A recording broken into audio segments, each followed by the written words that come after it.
Hallo und herzlich willkommen zu mal wieder Let's Play The Stanley Parable.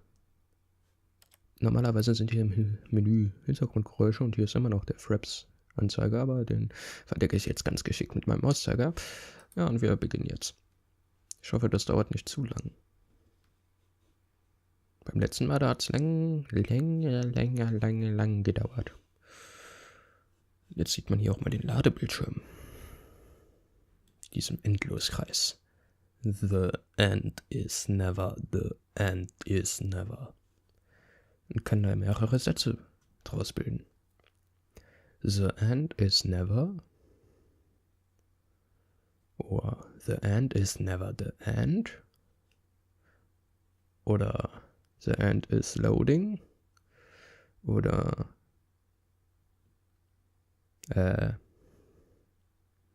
is never the end? Nee. Never the end is. Ja, ich glaube, das war's. Ja, das ging ja schnell. Wer den ersten Part noch nicht gesehen hat, der ist, verlinke ich vielleicht hier oben mit einer Infokarte oder auch nicht. Dann müsst ihr auf meinem Kanal suchen. Damit zwinge ich euch, auf meinen Kanal zu gehen. Ich könnte es auch einfacher machen, aber kommt drauf an, ob ich mich dran erinnere. Ich hoffe mal, das ist gleich fertig. Das hat beim letzten Mal auch schon viel zu lang gedauert.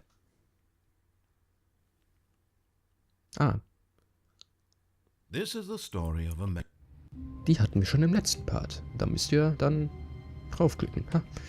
Also wir hatten 4 Endings. Einmal durch Schließen der Tür, einmal durch das Vertrauen des Erzählers, einmal durch alles ignorieren, was der Erzähler sagt.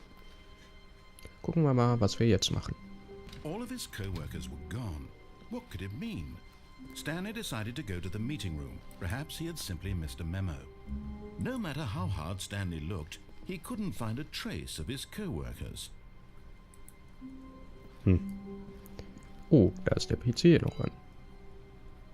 Ui, ich habe ihn ausgeschaltet. Kann man den auch wieder anschalten? Wer weiß, was das jetzt für Auswirkungen haben wird. Ich weiß es nicht.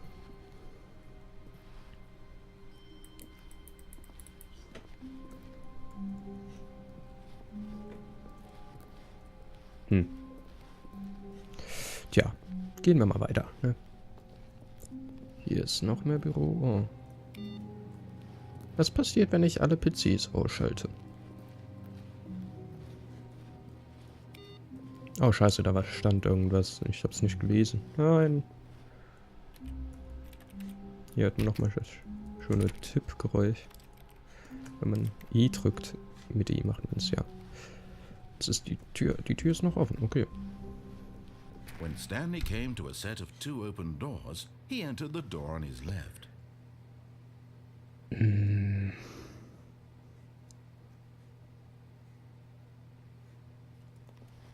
Hier gibt's bestimmt noch was.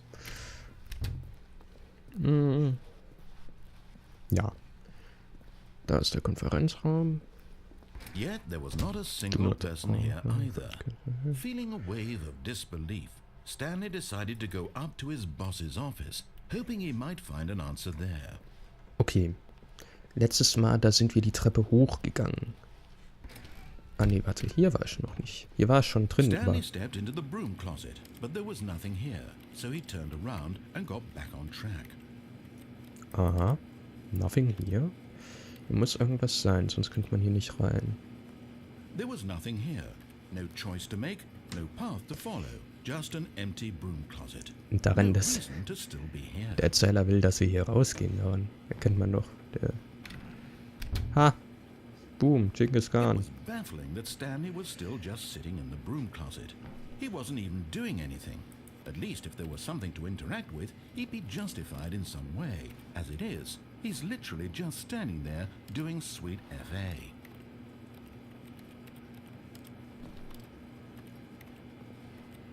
Are you really still in the broom closet? Standing around doing nothing? Why? Please offer me some explanation here. I'm genuinely confused. Kann man die Tür eigentlich noch aufmachen? Ah ja, kann man. Ich bleib aber hier drin. Ich will wissen, was hier das Geheimnis hinter der Besenkammer. You do realize there's no choice or anything in here, right? If I'd said Stanley walked past the broom closet, at least you would have had a reason for exploring it to find out. But it didn't even occur to me because literally this closet is of absolutely no significance to the story whatsoever. I never would have thought to mention it. Ist mir doch scheißegal. Das ist witzig. Maybe to you this is somehow its own branching path. Maybe when you go talk about this with your friends, Ich hab keine Freunde. Oh, did you get the broom closet ending? The broom closet ending was my favorite. I hope your friends find this concerning. Das Besenkammer-Ending war Stanley was fat and ugly and really, really stupid. He probably only got the job because of a family connection. That's how stupid he is. Das That ist all with drug gemein. money. Also, Stanley is addicted to drugs and hookers. Was? Alter, das ist aber nicht nett. Well, I've come to a very definite conclusion about what's going on right now. You're dead. You got to this broom closet, explored it a bit, and were just about to leave because there's nothing here, when a physical malady of some sort shut down your central nervous system and you collapsed on the keyboard. Well, in a situation like this, the responsible thing is to alert someone nearby so as to ensure that your body is taken care of before it begins to decompose. Hat wenigstens einen guten Sinn für Humor. Anyone who happens to be nearby, the person at this computer is dead. He or she has fallen prey to any number of your countless human physiological vulnerabilities. It's indicative of the long-term sustainability of your species. Please remove their corpse from the area and instruct another human to take their place at the computer, making sure they understand basic first-person video game mechanics and filling them in on the history of narrative tropes in video gaming, so that the irony and insightful commentary of this game is not lost on them. Ist es ja nicht. All right. Ich nehme das ja When auf. you've done that, just step out into the hallway. Nö, ich bleib jetzt hier. Ich warte, bis er noch irgendwas sagt. Und wenn es eine Stunde dauert. Komische Effekte auf den Paketen da.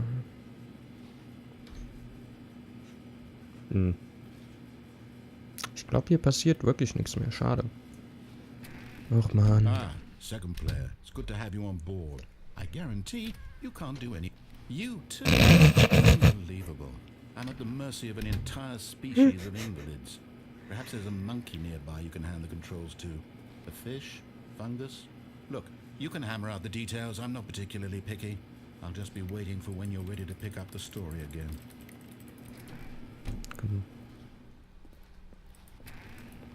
Ach man, das ist witzig. Tut mir leid, ich mache jetzt weiter. Also, wir wollten runtergehen. Weil bestimmt ist im Keller irgendwas bestimmt Tolles. Was wir im ersten Part entdeckt haben, das müsst ihr im ersten Part nachschauen. Der ja irgendwo verlinkt ist. Oder auch nicht. Guck mal, ich habe ein Auto. But Stanley just couldn't do it. He considered the possibility of facing his boss, admitting he had left his post during work hours. He might be fired for that. And in such a competitive economy, why had he taken that risk? All because he believed everyone had vanished? His boss would think he was crazy. And then something occurred to Stanley. Maybe, he thought to himself, maybe I am crazy. All of my co-workers blinking mysteriously out of existence in a single moment for no reason at all? None of it made any logical sense. And as Stanley pondered this, he began to make other strange observations. For example, why couldn't he see his feet when he looked down? Why did doors close automatically behind him wherever he went? Stimmt. And for that matter, these rooms were starting to look pretty familiar. Were they simply repeating? No, Stanley said to himself, this is all too strange. This can't be real. And at last, he came to the conclusion that had been on the tip of his tongue. He just hadn't found the words for it. I'm dreaming, he yelled. This is all a dream. Oh, what a relief Stanley felt to have finally found an answer, an explanation. His co-workers weren't actually gone. He wasn't going to lose his job. He wasn't crazy after all. and he thought to himself, I suppose I'll wake up soon. I'll have to go back to my boring real-life job pushing buttons. I may as well enjoy this while I'm still lucid. So, he imagined himself flying and began to gently float above the ground. Nein. Then he imagined himself soaring through space on a magical starfield, and it too appeared. It was so much fun, and Stanley marveled that he had still not woken up. How was he remaining so lucid? And then perhaps the strangest question of them all entered Stanley's head. One he was amazed he hadn't asked himself sooner. Why is there a voice in my head dictating everything that I'm doing and thinking? Now the voice was describing itself being considered by Stanley, who found it particularly strange. I'm dreaming about a voice describing me, thinking about how it's describing my thoughts, he thought. And while he thought it all very odd and wondered if this voice spoke to all people in their dreams, the truth was that, of course, this was not a dream. How could it be? Was Stanley simply deceiving himself, believing that if he's asleep he doesn't have to take responsibility for himself? Stanley is as awake right now as he's ever been in his life. Now, hearing the voice speak these words was quite a shock to Stanley. After all, he knew for certain, beyond a doubt, that this was in fact a dream. Did the voice not see him float and make the magical stars just a moment ago? How else would the voice explain all that? This voice was a part of himself too. Surely, if he could just... He would prove it. He would prove that he was in control, that this was a dream. So he closed his eyes gently, and he invited himself to wake up. He felt the cool weight of the blanket on his skin, the press of the mattress on his back, the fresh air of a world outside this one. Let me wake up, he thought to himself. I'm through with this dream. I wish it to be over. Let me go back to my job. Let me continue pushing the buttons. Please, it's all I want. I want my apartment, and my wife, and my job. All I want is my life exactly the way it's always been. My life is normal. I am normal. Everything will be fine. I am okay. Hammer's jetzt bitte. Oh, cool. Es ist, ich träume nicht. Stanley began screaming. Please, someone, wake me up. My name is Stanley. I have a boss. I have an office. I am real. Please, just someone tell me I am real. Oh, so, I must be real. I must be. Can anyone hear my voice? Who am I? Who am I?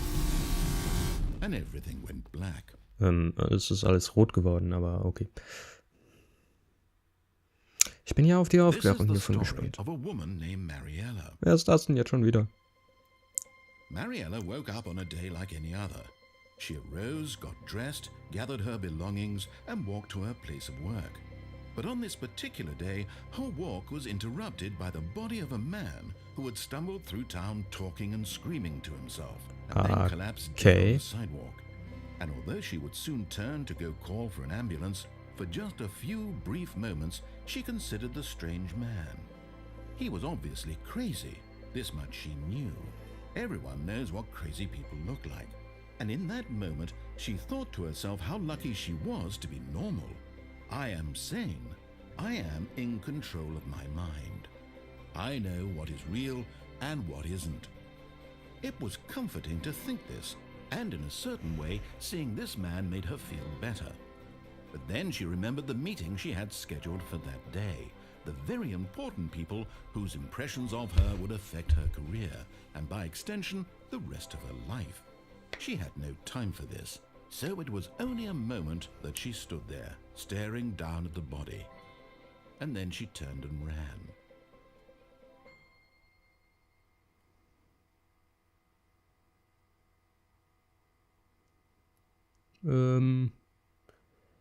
Okay.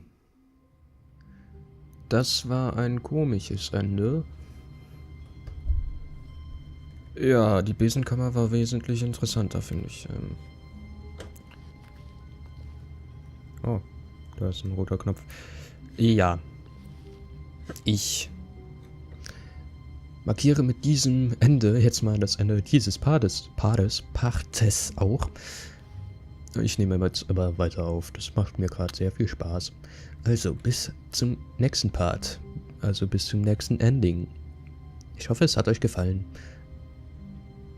Und schaut euch den ersten Part an, sonst versteht ihr den Anfang der Story nicht und so, ne? Also, tschüss. Schaut den ersten Part und abonniert mich.